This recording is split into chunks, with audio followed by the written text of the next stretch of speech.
Hey guys, আজ আমি explain করব গবলিন কোরিয়ান ড্রামাটির 11 নম্বর পর্ব। এর প্রথম 10টি পর্ব যদি আপনারা এখনো না দেখে থাকেন তাহলে ডেসক্রিপশন বক্সে লিংক দেওয়া আছে, সেখান থেকে অবশ্যই আগের পর্বগুলো দেখে নেবেন। তো চলুন আর বেশি কথা না বাড়িয়ে শুরু করা যাক আজকের এক্সপ্লেন ভিডিও। শুরু করার আগে আমি রিফাত আছি আপনাদের সাথে। স্বাগতম আমার চ্যানেলে বিএম দা এক্সপ্লেনার।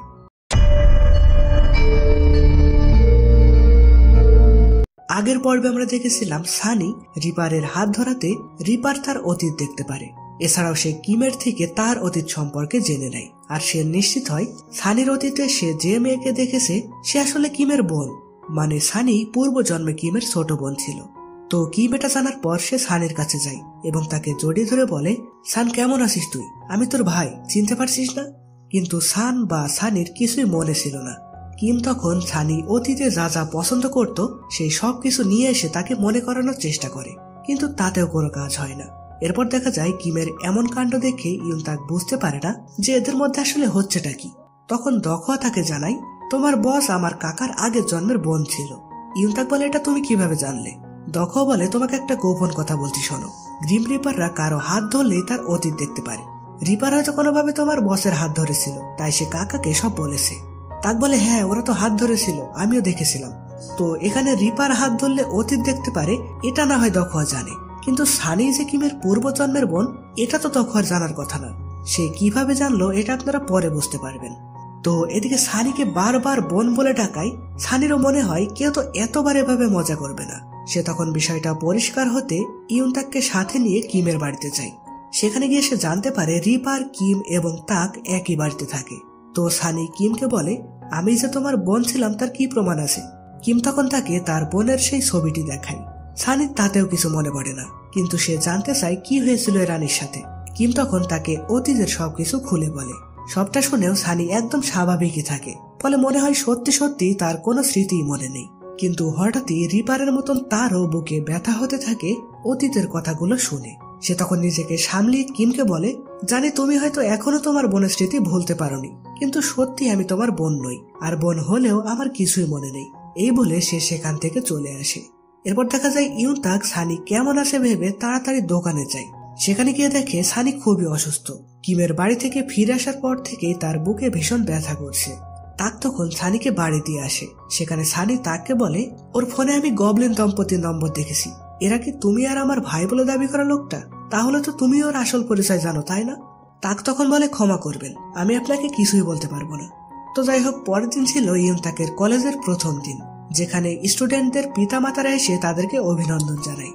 তাক তখন মন খারাপ করে বসে থাকে, কারণ তার মা বেঁচে থাকলে এমন একটা দিনে ঠিকই এখানে আসতো। তখন দেখা যায় সেখানে সেই দেবী এসে তাকে অভিনন্দন জানায়। তাকে তখন মনে পড়ে ইনি সেই বৃদ্ধা মহিলা যে ছোটবেলায় রিপারের হাত থেকে তাকে বাঁচিয়েছিল এবং সে বড় হয়েও তাকে সাহায্য করেছে। তাক দেবীকে বলে, আপনি আমাকে জড়িয়ে ধরলেন কেন? দেবী তখন বলে, প্রথমবার যখন তোমার মায়ের কোলে তোমাকে দিয়েছিলাম তখন আমার অনেক ভালো লেগেছিল। তুমি অনেক মিষ্টি একটা মেয়ে, তাই তোমাকে জড়িয়ে ধরলাম। তো এরপর কিম আসে তাককে শুভেচ্ছা জানাতে। তাক তখন কিমকে তার কিছু ছবি তুলে দিতে বলে। এই ছবি তোলার ব্যাপারগুলো আপনারা মনে রাখবেন, ভবিষ্যতে এই ছবিগুলোর প্রয়োজন হতে পারে। তো সেখানে দেখা যায় রিপার ও সানি এসেছিল তাকে শুভেচ্ছা জানাতে। তারা একে অপরকে দেখে একটি কফি শপে যায় কিছু কথা বলতে। সানি রিপারকে আবারও জিজ্ঞাসা করে, তুমি আসলে কে, সত্যি করে আমাকে বলো তো? রিপার বলে, জানি বিশ্বাস করবে না, তবে আমি যে কে এটা আমি নিজেও জানি না।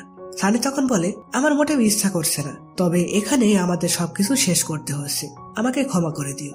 এদিকে তাক এখন প্রাপ্তবয়স্ক হয়ে যাওয়ায় কিম তাকে তার মায়ের ব্যাংকের চেক বইগুলো দেয়। সে বলে, এখন থেকে এগুলো তোমার, নিজের ইচ্ছা মতন খরচ করতে পারো। তাক বলে, এটা আমার মায়ের রেখে যাওয়া স্মৃতি, আমি কখনোই টাকাগুলো খরচ করব না। আচ্ছা, আমার আন্টিরা এখন কোথায় আছেন?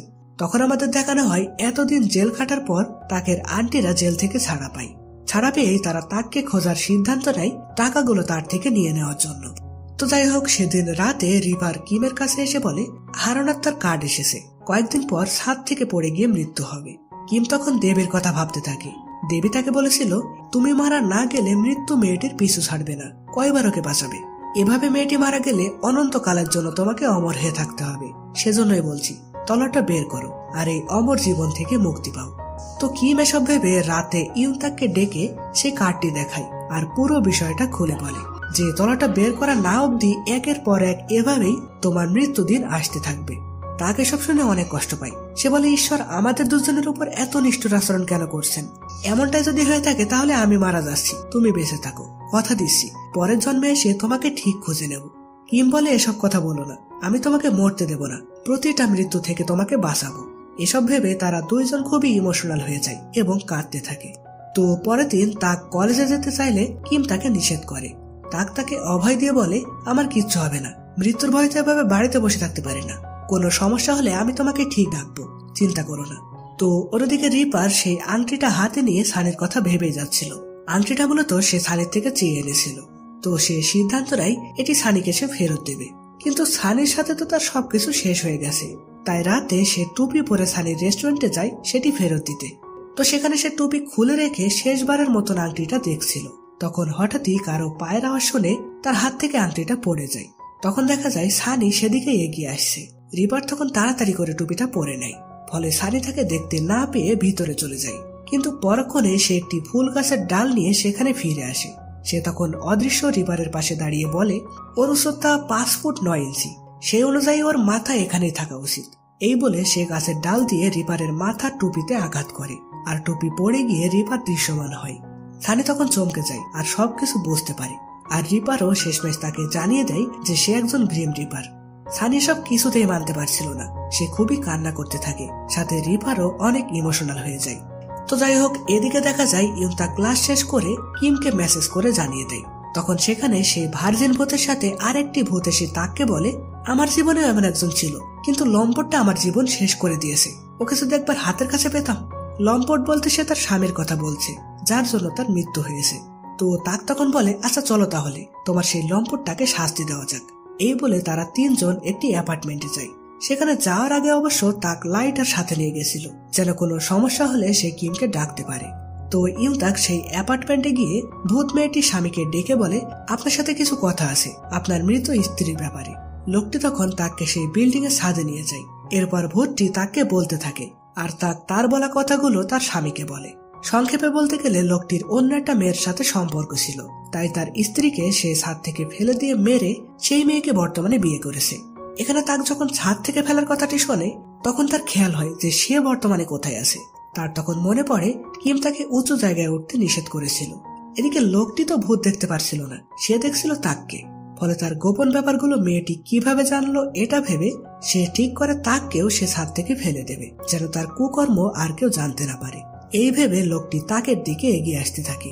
তাক তখন তার কাছে থাকা লাইটারটি জ্বালিয়ে কিমকে ডাকে, ফলে কিম সেখানে এসে তাকে বাঁচায়। আর লোকটিকে মারতে মারতে পুলিশ স্টেশনে দিয়ে আসে। সে বলে, আমি শাস্তি দিলে কিন্তু বেশি কষ্ট পাবে, তার সে বরং আত্মসমর্পণ করে নিজের ভুল স্বীকার করে নাও। তো এই ঘটনার পর কিমের ইউনতাকের প্রতি চিন্তা আরো বেড়ে যায়। তো অন্যদিকে দেখা যায় রিপার তার একজন অ্যাসিস্ট্যান্টের সাথে কথা বলছিল। সে বলে তার কাছে দুইজন হারানো আত্মাদের লিস্ট রয়েছে, একজন ইউনতাক এবং আরেকজনের সম্পর্কে সে তেমন কিছু জানে না। এমনকি সেই আত্মাটি নাকি কোনো গ্রিম রিপারকে ভয় পায় না। আর এই আত্মার কথা পরের দিন ইউনতাক যখন রেস্টুরেন্টে কাজ করছিল তখন ভূতেরা তাকে বলছিল। ইউনতাক বলে, গ্রিম রিপারকেও ভয় পায় না, সে আবার কেমন আত্মা? তখন দেখা যায় সেখানে সেই আত্মাটি এসে উপস্থিত হয়। আর এটি আর কেউ না, এটি ছিল পার্ক জং হিয়নের আত্মা। সে এসে তাকে বলে, তুমি তাহলে গবলিনের বউ, দেখা করে ভালো লাগলো। তো আমরা তো জানি পার্ক মোটেও ভালো লোক না, তার আত্মা এখানে কিভাবে ফিরে আসলো, আর এবার তাহলে তার জন্য কিম ও ইউনতাকের জীবনে কি কি ঘটতে চলেছে, এইরকম প্রশ্নগুলো রেখেই 11 নম্বর এপিসোডটি এখানেই শেষ হয়। তো গাইস, কেমন লাগলো আজকের এপিসোডটি কমেন্ট করে জানাবেন। আর বুঝতেই তো পারছেন, পার্কের আত্মার জন্য গল্প নতুন মোড় নিতে চলেছে, তাই পরবর্তী পর্বগুলো মিস করতে না চাইলে এখনই আমাদের চ্যানেলটি সাবস্ক্রাইব করে রাখুন। আর অলরেডি যদি সাবস্ক্রাইব করে থাকেন তাহলে অনেক অনেক ধন্যবাদ।